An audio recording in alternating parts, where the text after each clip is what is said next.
tyre have brought the Bandag Bullet to town? Stuart Bond, you caught up with Frank Gaffiero earlier. Well, Frank, the one question I wanted to ask him was, with 2,500 horsepower in this truck and the huge burnouts he performs, how on earth does he prepare the back tyres? They're just straight off the shelf, recaps, and he gets out there and tears them to shreds. That's right, but yeah, it's, you know, like when we're doing a really big burnout, the wheels are doing about 200 miles an hour in some cases, and I guess, you know, the bitumen acts as a rasp, and it just peels it off.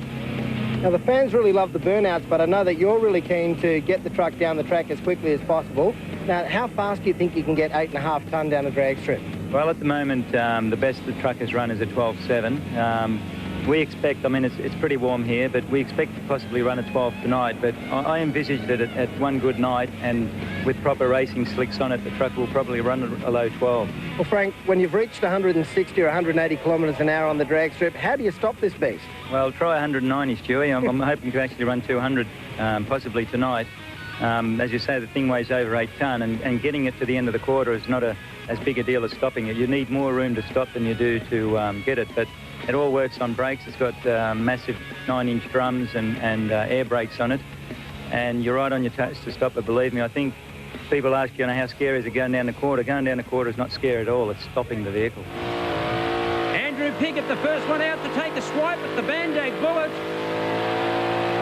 This little Cleveland Capri is going to have to work pretty hard, and Andrew is keen to show the Bullet how big a burnout a Ford can do. That is a good burnout from the Ford Capri. I think Frank's about to teach the Capri a lesson. Boiling the tyres, 16 cylinders, 4 turbochargers, 2 superchargers, nitrous injection, 2,500 horsepower, 8.5 tonne. And that's what you call a burnout. A monster. And I think the crowd like that, Frank. Oh, they do indeed. The Bandag Bullet, look at the tyre marks on the track. Oh, Frank Gaffiero really beating up on the Bullet. Well, a little bit of a grin there from the Capri driver, and I'm wondering what Andrew Piggott might have got himself in for. These guys are going to race on dial your own handicaps. Two very, very different vehicles. They've nominated the handicaps. They may not go quicker than that time.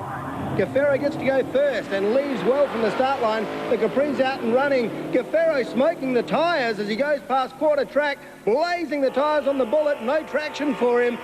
And the Capri gets there first and has gone too fast. He's broken out. Frank Gaffiero gets the win, even though it was a slower time. I think he'll be looking for traction next time round, Frank. The Bandag Bullet is back. Stuart Bond went to the pits to talk to Frank Gaffiero about his first pass. Frank, last time out you turned the tyres pretty hard. Have you had to change the setup on the truck to catch these cars? Yeah, we've let the tyres down a bit, and I'm going to pick the other lane, hopefully that it won't be as slippery as the other one. So I think I'm just going to go by instinct and try and get it better. You have to drop the RPM down and try and hit it a bit further out? Yeah, I think so. It's just too much power. I think the heat of the day has made the VHT stuff come up, you know, and it's making it very slippery all the way down.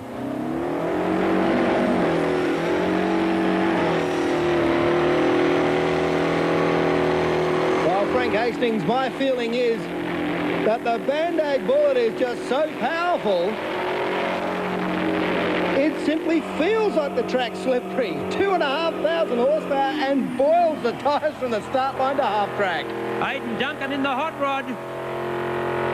Well, Aidan's going to beat his chest a little bit right now. Take that, Frank. Well, he saw Gaffiero do that big, strong burnout, and he said, well, the 32 Ford can do the same. Well, Frank Gaffiero dropping the tyre pressures, hoping to nurse the truck off the start line, and he is making so much horsepower, he's boiling the tyres. They are tyres straight off the shelf. They previously raced this truck with slicks on the back, special compound slicks, but now running the street truck tyres is finding it very hard to stick it to the racing surface. Gaffiero comes out fast. Aidan Duncan in the hot rod is on the chase. Duncan's around the outside, and I think he's going to get there first. It's a good pass by the street rod. Well, Gaffiero started turning the tyres again about 150 metres out and has coasted through to a 15.8, and the hot rod gets a win.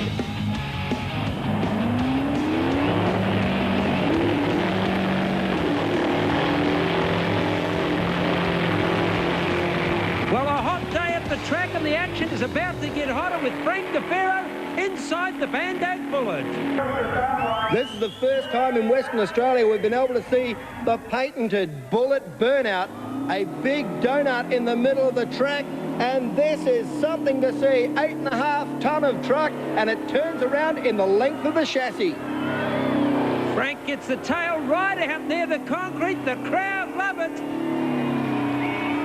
It's almost as if the truck is alive. It is a huge beast.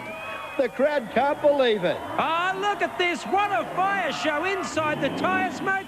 Frank Gaffiero, absolutely magnificent.